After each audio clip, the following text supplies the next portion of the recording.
जय आनंद, जय आनंद, जय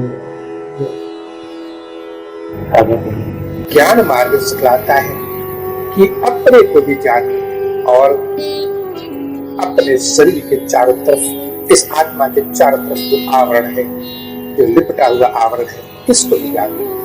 और आज हम उसी को जानेंगे और उसी का नाम है पंचभूतों का ज्ञान। अब ये पंचभूतों में जैसे मैंने बताया कि पहला है पृथ्वी है, इसके बाद है जल है, फिर अग्नि है, वायु है और आकाश है। अब ये पंचभूतों से मिला हुआ बना हुआ जो शरीर है, ये है क्या? पंचभूत क्या चीज है और कैसे इनका जन्म होता है, इनका निर्माण कैसे होता है, और इस शरीर का जो आलम्बन है, ये पांचों, ये कैसे इनका प्रादुर्भाव होता है, इसको आज जान लें। देखिए, सबसे बलवान है आकाश तत्व। जो आकाश है पंचभूतों में, ये सबसे बलवान है। और आकाश से ही बाकी जो चार महाभूत हैं, इनका जन्म होता है। तो आकाश के पास अपरंपार शक्ति है, इसकी ऊर्जा अथाह ऊर्जा है, इसका कोई अंत नहीं। जैसे आकाश का अंत नहीं है, वैसे उसकी ऊर्जा का भी कोई अंत नहीं है। लेकिन एक चीज है कि इसकी ऊर्जा प्रकट रूप में दिखती है, प्रत्यक्ष रूप में अनुभव नहीं होती है। तो आकाश के पास जो ऊर्जा है, ये ऊर्जा में जब चलायमान होता है, जब इनमें थोड़ी सी गति होती है, तो ये गति एक वेग धारण करती है और इसी वेग के चलते प्रचंड रूप में ये आगे बढ़ती है। उसी का नाम वायु तत्व है। ये वायु तत्व की अपनी जो ऊर्जा है, ये आकाश की ऊर्जा है। लेकिन आकाश की ऊर्जा प्रकट नहीं दिखती है, ये सूक्ष्म है, अति सूक्ष्म। अब अगर इसको आप ऐसे समझें कि वायु की जो ऊर्जा है, ये अपरंपार है, क्योंकि जितने भी देवता हैं, इनमें सबसे शक्तिशाली वायु देवता को माना गया है और उन्हीं के पुत्र हैं हनुमान जी, भीमसेन। तो वायु को सबसे शक्तिशाली माना गया है। लेकिन वायु की जो ऊर्जा है, उसका जन्म होता है आकाश से। अब वायु की जो गति है, ये इसमें इतनी शक्ति है कि पूरे ब्रह्मांड को मटियामेट कर देती और ये दिखती है। इसका जो वेग है वायु का, ये प्रचंड वेग होता है। हल्का सा तूफान आ जाए तो भूचाल आता है, और भयानक तूफान आए तो फिर तो कहर देता है, तो दिखता है कुछ। अब वायु की जो शक्ति है, इनमें घर्षण होता है। वायु के जितने भी जो कोशिकाएं हैं, जो भी वायु के अपने तत्व हैं, इनमें घर्षण होता है और उस घर्षण से अग्नि प्रकट होती है। वही ताप है, वही अग्नि तत्व है। ये वायु का ही घर्षण है जो अग्नि में प्रकट होता है। तो अग्नि का जन्म हो गया। पहले हुआ आकाश। आकाश का जो सूक्ष्म रूप है, ये प्रकट होता है वायु के रूप में, जो अति शक्तिशाली है। वायु के जितने भी जो कोशिकाएं हैं, इनमें घर्षण होता है। बहुत ही बारीक तंतु होते हैं, इनके घर्षण से अग्नि प्रकट होती है। यही अग्नि तत्व है। अब जब अग्नि प्रकट हो गई, तो वायु की शक्ति, अगर इसको तुलनात्मक रूप में देखा जाए, तो अग्नि के प्रकट होते ही वायु तत्व की शक्ति अग्नि में प्रवेश कर जाती है और वायु का प्रचंड रूप सामने होता है। लेकिन वायु के साथ एक गुण भी है, अवगुण भी है, कि वायु जितनी प्रचंड रूप में आगे बढ़ती है, ताप बढ़ता है, उतनी ही जल्दी शीतल हो जाती है, ठंडी हो जाती है। अब प्रचंड रूप में अग्नि है, अचानक अग्नि अपनी शक्ति को विसर्जित कर देती है, तब जल का जन्म होता है, जिसको भाप कहते हैं। उसके माध्यम से जल का जन्म होता है। तो आकाश से जन्म लिया वायु, वायु से अग्नि, अग्नि से जल। अब जब जल तत्व का उदय हो गया, जन्म हो गया, तो वायु तत्व अपने आधे रूप शक्ति को और अग्नि अपनी पूरी शक्ति को विलय कर देती है और तब एक सिकुड़न होती है, एक ठोसपन पैदा होता है और जल भी अपने स्वरूप को ठोस रूप में प्रकट कर देता है। अब ये सारा कुछ ठोस रूप में आते ही पृथ्वी का जन्म हो गया। तो अब ये पांचों तत्व प्रकट हो गए। अब आप समझ गए होंगे कि इन पांचों तत्वों का जो वास्तविक स्वरूप है, जो कारण शरीर है, वो है आकाश। तो ये पांचों तत्व जब एक साथ इकट्ठे होते हैं, संगठन इसको कहते हैं, तो मनुष्य के शरीर का जन्म हो जाएगा। और जब विघटित होते हैं तो इसी का नाम मृत्यु है। ये विघटित हो जाते हैं, ये तत्व अपने अपने मूल स्वरूप में लौट जाते हैं और मूल स्वरूप में लौटते भी इसी क्रम में है। पृथ्वी का विलय हो जाएगा जल, जल का अग्नि, अग्नि का वायु और वायु का आकाश, और ये सब तत्व अपने मूल कारण में विलय कर जाते हैं। और फिर जब वायु में विलय कर गए तो फिर ये सारे तत्व किसी और शरीर का निर्माण करेंगे। तो सारा ये शरीर जो बना हम लोग का, जिसमें हम लोग हैं, इस शरीर की रचना पंचभूतों से हुई है और पंचभूतों की रचना में एकमात्र जो कारण है वो है आकाश। तो आज मैं पांचों तत्वों को अलग अलग रूप में बताऊंगा कि अगर संगठित रूप में है तो शरीर स्वस्थ है, लेकिन अगर इनमें किसी तरह का विकार आए किसी भी तत्व में तो कौन कौन सी बीमारियां होती है और फिर शरीर किस तरह से बिखर जाता है, अस्वस्थ हो जाएगा। अस्वस्थ होकर उसका लक्ष्य यही होगा कि अपने कारण को विलय कर जाए। जैसे पृथ्वी का कारण आकाश नहीं हो सकता है, पृथ्वी का कारण है जल। पृथ्वी जब भी विलय करेगी जल में, अग्नि में नहीं, और जल जब भी विलय करेगा अग्नि में, तो जब भी किस तत्व के हम मरीज हैं उस तत्व का सिर्फ एक ही प्रयास होता है कि हम अपने कारण में विलय कर जाए। अब योगी जब शरीर पर विजय प्राप्त करता है तो शरीर की इस विघटन को रोक देता है, और जब विघटन को रोक देगा तो आयु चाहे जितनी रखना चाहे अपने शरीर को उस आयु तक ले जाता है। तो साथ ही अब ये पंच तत्वों की चीज तो समझ में आई कि किस रूप में है, कैसे संगठित होता है और कैसे विघटित होता है।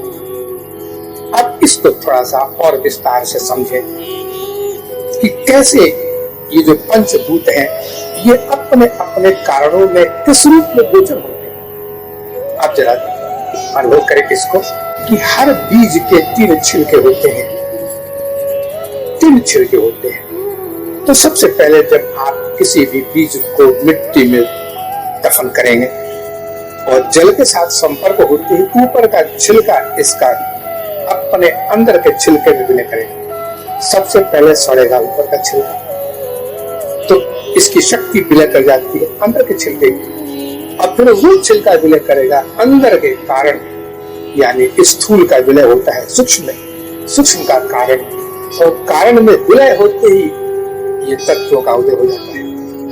अन्न से वीर्य की उत्पत्ति होती है और अन्न ही मुख्य कारण है शरीर धारण करने का। इस शरीर में अन्न के माध्यम से ही पंचभूत अपना अपना स्थान ग्रहण करते हैं। जब हम अन्न खाते हैं तो ये अन्न अंत में मिट्टी ही बनता है, इसका अंतिम स्वरूप मिट्टी है, यानी मिट्टी से जन्म लिया हुआ जो अन्न है वो जिस चीज को जन्म दे रहा है शरीर को, वो अंत में मिट्टी ही बनेगा। साझा क्या मिट्टी दिखाई पड़ती है शरीर में आपको?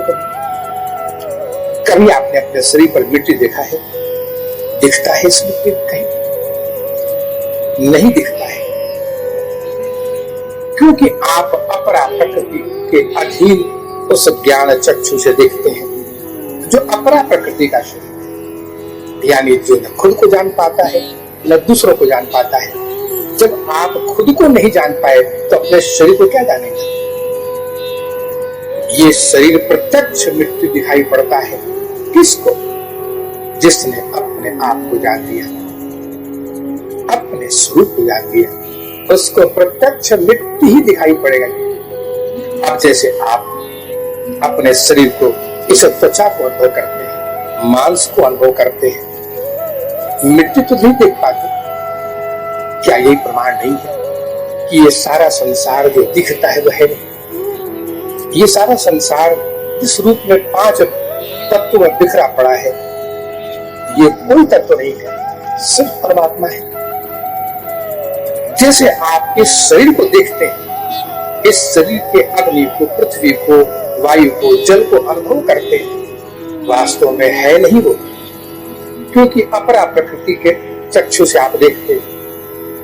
अगर परा प्रकृति की आंखों से देखें तो प्रत्यक्ष ये ईश्वर ही दिखेगा, ब्रह्ममय ही दिखेगा। तो बीज का वर्णन तो मैंने किया, लेकिन साधा एक ऐसा बीज है जो प्रकृति का कारण नहीं, जिस बीज का संबंध प्रकृति से नहीं है, जो अनादि है, अनंत है, जिसका कभी न आदि है न अंत है, और ये सारा ब्रह्मांड उसी बीज से उत्पन्न हुआ है, और वही ईश्वर है, वही परमात्मा है। बीजम माम सर्वभूतानां विद्धि पार्थ सनातन।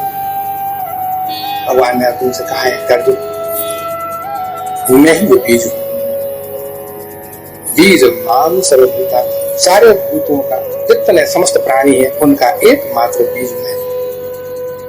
ये पराज्ञान है। इस अपराज्ञान के चक्षु से जब तक देखते रहेंगे तब तक शरीर इन 5 तत्वों के मिथ्या स्वरूप को दिखलाता है।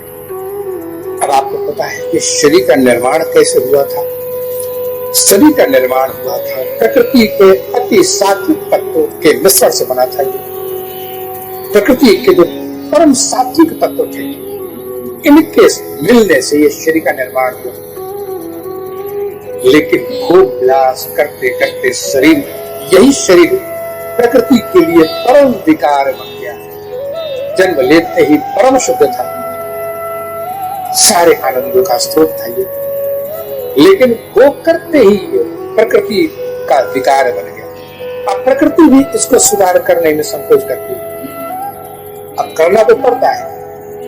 अग्नि में चाहे आप गंदगी डाल दें या लकड़ी डाल दें, उसको तो जलाना ही है उसको। लेकिन भोग विलास में डूबा हुआ शरीर जब प्रकृति में विघटन के लिए जाता है तो प्रकृति को सबसे बड़ा दुख होता है, और तब दुख होता है उस परमात्मा बीज माम सर्वभूता।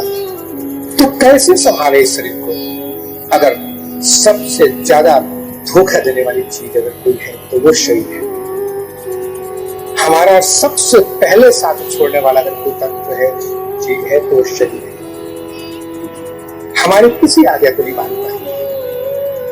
हाँ, मानेगा अगर आप शरीर पर विजय प्राप्त कर लें, इन 5 तत्वों पर विजय प्राप्त कर ले, 5 महाभूतों को अपने वश में कर ले, तभी ये आज्ञाकारी बनता है। तो कहते हैं कि ये 5 भूतों से बना हुआ जो शरीर है, इसको कैसे स्वस्थ रखा जाए? साधक ये बहुत ही महत्वपूर्ण प्रश्न है, और इस पर चिंतन आज नहीं तो कल या वृद्धावस्था में आपको करना ही पड़ेगा। क्योंकि आज जिस दुर्गति को प्राप्त हुआ है ये शरीर हम लोग आज, ये सिर्फ हमारी लापरवाही से हुआ है, और हमको पता नहीं है कि इस शरीर का कितना बड़ा महत्व है। जिसने दिया, जिससे उधार लिया हमने शरीर को, उस प्रकृति के हम बहुत बड़े ऋणी बन जाते हैं। और जिस रूप में शरीर हमने लिया था, उस रूप में अगर शरीर को हमें लौटाए नहीं, तो प्रकृति का नियम है कि उत्तरोत्तर शरीर यानी इसके बाद के शरीर और निम्न कोटि के मिलते जाते हैं। आपको वैसे ही धुला हुआ चादर लौटाना पड़ेगा। तो कैसे होगा? शरीर मिला है तो सिर्फ 3 चीजों पर ध्यान दें।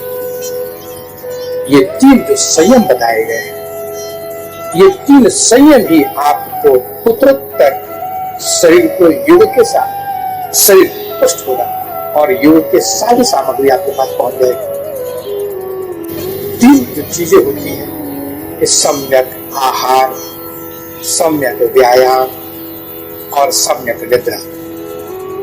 इसके बाद दो और भी है, लेकिन शरीर को स्वस्थ रखने के लिए ये तीन की जो त्रिपुटी है इसको ध्यान से आज समझे।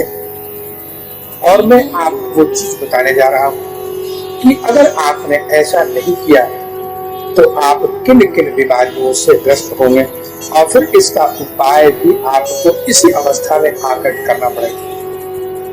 आहार सबसे प्रमुख चीज है। जिसने आहार पर संयम नहीं किया वो शरीर के वास्तविक जो प्रयोजन है मिलने का इसको खो देता है। यानी भोग, अत्यधिक भोग में जिसने शरीर को गंवा दिया वो बहुत पछताता है। आहार में हमेशा एक ही चीज को ध्यान रखें, पौष्टिकता को ध्यान से रखकर भोजन करें, स्वाद को नहीं। स्वाद बुद्धि को हटाएं भोजन से। जब तक स्वाद बुद्धि के साथ भोजन करते रहेंगे ये भोजन शरीर को कभी उन्नत नहीं होने देगा। भोगों से शरीर निरंतर गिरता है और योग से उन्नत होता है। तो भोजन जितना कर सकते हैं उससे थोड़ा कम करें। शरीर की पाचन क्रिया को थोड़ा सा आराम दें, थोड़ा विश्राम दें उसको।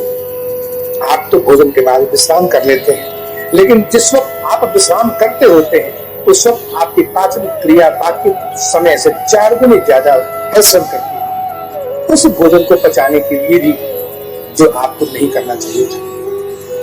दूसरी चीज है सम्यक व्यायाम।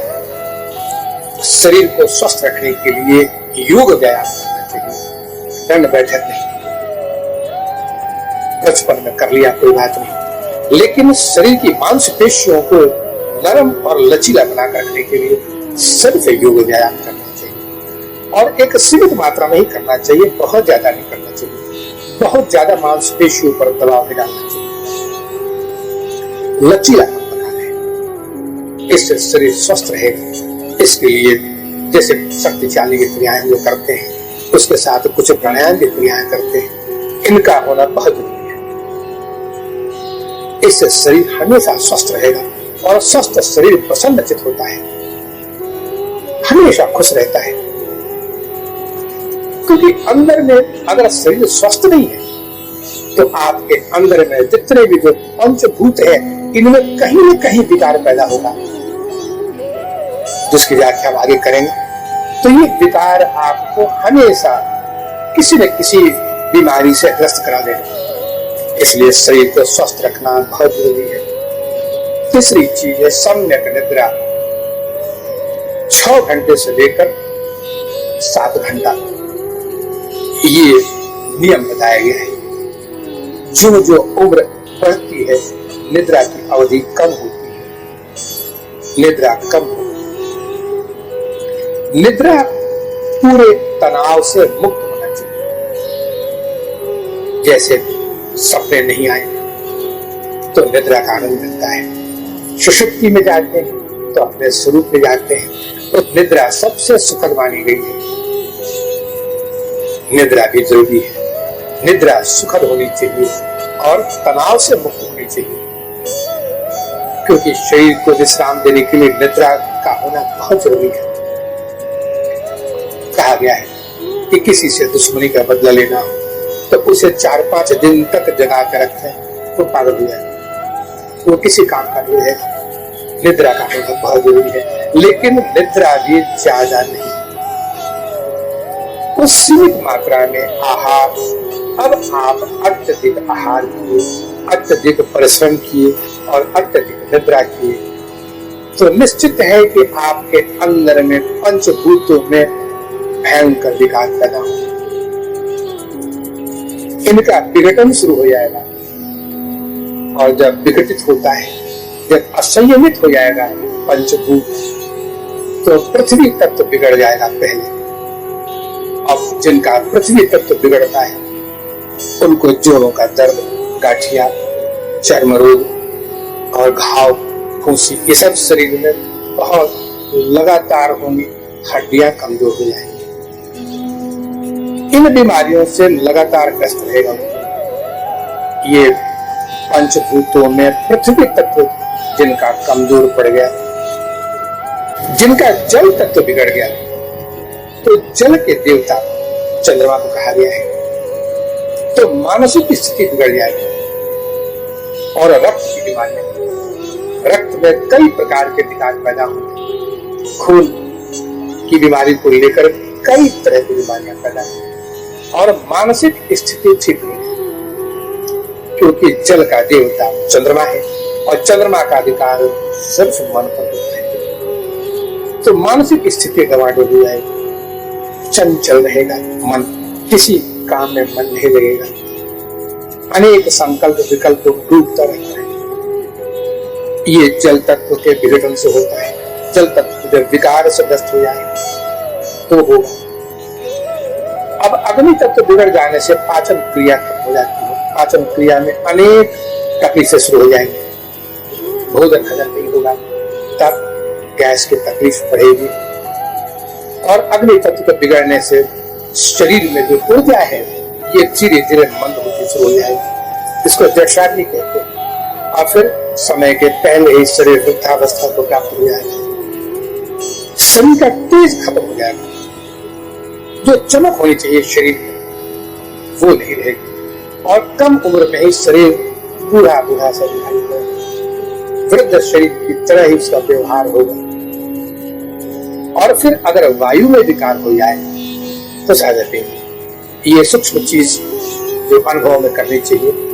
आपका वायु अगर है तो स्पर्श इंद्रिय है और ये आपके संतान की उत्पत्ति, वैवाहिक जीवन की प्रसन्नता और फिर गर्भधारण करना, जितनी भी चीजें हैं जिनका संबंध वैवाहिक जीवन से है ये विक्षिप्त हो जाए। वायु तत्व के बिगड़ने का जो प्रमुख कारण है, वायु अति शक्तिशाली होता है। इसका विघटन भी वैसे ही शक्तिशाली हो तब ये जीवन को प्रभावित करता है। इसलिए चाहे जिस रूप में भी आप कल्पना कर रहे हैं, वैवाहिक जीवन पूर्णतः प्रभावित कर देगा। ये वायु तत्व है। और सबसे जो महत्वपूर्ण है वो है आकाश तत्व। जैसे मैंने आपको बताया कि मस्तिष्क की बीमारियों का मुख्य कारण है आकाश। और सिर्फ मस्तिष्क है नहीं, आकाश तत्व अगर बिगड़ा है तो आकाश से ही तो बाकी चार भूत भी जन्म लिए। तो ये चारों भूतों के सूक्ष्म रूप का प्रभाव पड़ेगा आकाश तत्व पर भी। तो इसके बीच उस आकाश नहीं है, ये पंच महाभूतों के विकारों के चलते होता है। इनको आप अगर सच्ची लगन है तो आप बड़ी आसानी से ठीक कर सकते हैं। सिर्फ आत्मबल और दृढ़ संकल्प की जरूरत है। आप उम्र को न देखें कि अब इतनी उम्र होगी तो क्या होगा। बस उस बीज को जो पड़ा हुआ है बीज, इसको समाप्त करना है।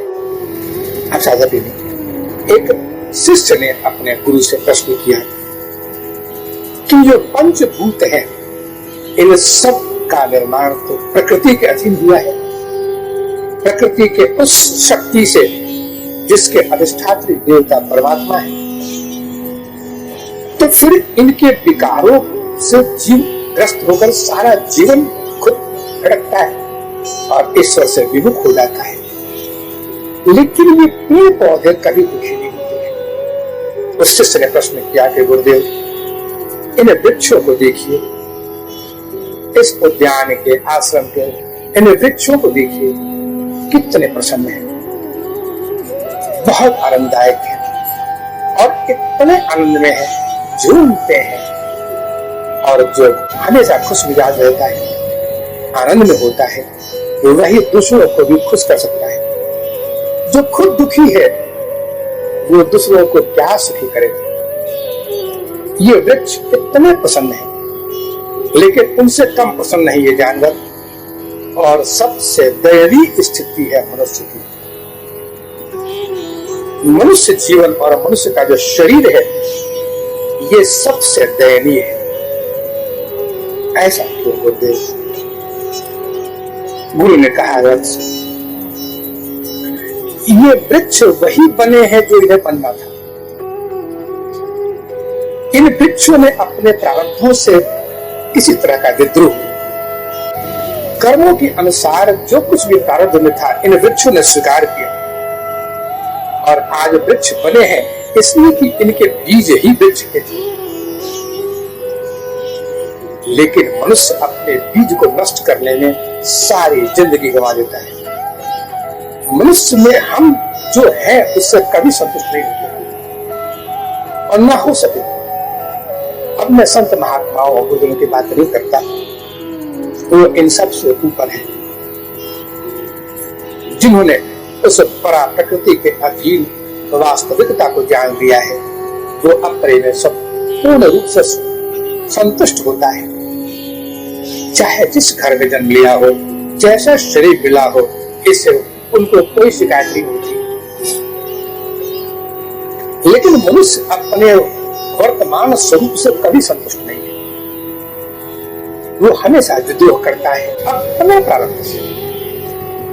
जिस भाग्य का निर्माण उसने जन्म लेने के पहले अपने हाथों से किया था, खुद अपने हाथों से और ज्ञान संपन्न बन के किया था, ईश्वरीय शक्ति के प्रभाव से प्रभावित होकर किया था कि ऐसा ही सुख दुख मुझे चाहिए, तभी मैं ज्ञानी बन सकूंगा। लेकिन जन्म लेते ही सबसे पहला उसका पुरुषार्थ था कि उस भाग्य को नष्ट कर दो, क्योंकि हमसे अनेक संपन्न लोग संसार में हैं, उनका भाग्य चाहिए। तो पुत्र यही कारण है कि मनुष्य सिर्फ विद्रोह करता रह गया सारा जीवन। अपने वर्तमान स्थिति से संघर्ष करता है, अपने वर्तमान से पसंद नहीं है, अपने भूतकाल से पसंद नहीं है। तो भविष्य क्या होगा उसका? लेकिन ये पेड़ पौधे, जानवर की योनि भी अपने उस वर्तमान से संघर्ष नहीं करते। इनका जो बीज था उस बीज को इन्होंने स्वीकार किया हुआ है, तो प्रसन्न है। साधक हम दूसरों को देखते हैं, दूसरों की सुंदरता को झांकते हैं, दूसरों के उस महल को देखते हैं, उस सुख संपदा को देखते हैं और तब अपने से आत्मग्लानि होती है। अपना शरीर निंदनीय लगता है, त्याज्य लगता है। लगता है कि ईश्वर ने अवश्य किसी पाप का फल दिया होगा कि ऐसा शरीर दे दिया मुझे। ईश्वर ने ऐसा शरीर आपको कभी नहीं दिया था, आपने उसी शरीर को ये गति प्रदान की, उसको करने वाले आप हैं। साधक वर्तमान से जो खुश नहीं है वो तीनों ही अवस्थाओं में दुखी होता है। अगर भूल हुई है तो उसको सुधारना मनुष्य काम है। लांछित करना अपने आप को, ईश्वर के उस प्रारब्ध को दोष देना और फिर उस भूतकाल को लेकर चिंताओं में डूबे रहना, इसलिए कोई निदान नहीं। वर्तमान के पास इतनी शक्ति है कि आपके भविष्य को उज्जवल बना देगी।